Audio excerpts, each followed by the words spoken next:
Si vous n'avez pas une promesse personnelle, allez-y dans la Bible. Cherchez une promesse et attachez-vous à cette promesse. Que cette promesse devienne comme quelque chose que vous allez répéter à tout moment.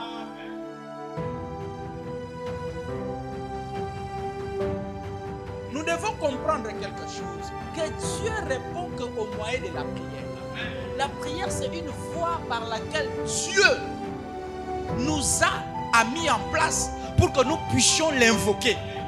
La prière, c'est l'invocation. Invoquer, c'est-à-dire appeler quelqu'un en scène. Appeler Dieu en scène. Alors, si nous ne développons pas la vie de prière, nous serons des chrétiens mous. Des chrétiens qui n'ont pas, en fait, ils ont des promesses, mais ces promesses-là ne se réalisent pas.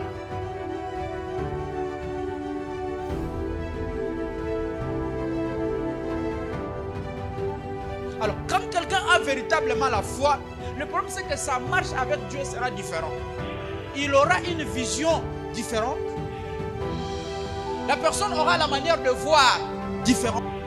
Sa conception aussi sera...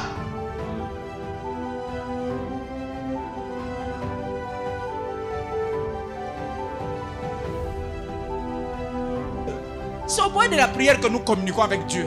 C'est quand on prie, c'est là où on communique. Tu es chrétien, tu ne pries pas. Tu attends les promesses. Tu es chrétien, tu ne lis pas la parole de Dieu. Tu attends la promesse. Tu es chrétien, tu n'as pas la culture de jeûner. Tu attends les promesses. Mais à quel moment Dieu connaît les cœurs de tout un chacun. Ça, c'est la parole de Dieu. Il sonde le rond et le cœur. C'est la parole de Dieu. Mais Dieu a besoin que cela sorte de ta propre bouche.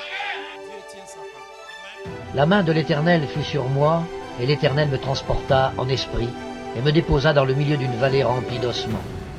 Il me fit passer auprès d'eux tout autour. Et voici, ils étaient fort nombreux, à la surface de la vallée, et ils étaient complètement secs. Il me dit, « Fils de l'homme, ces os pourront-ils revivre ?»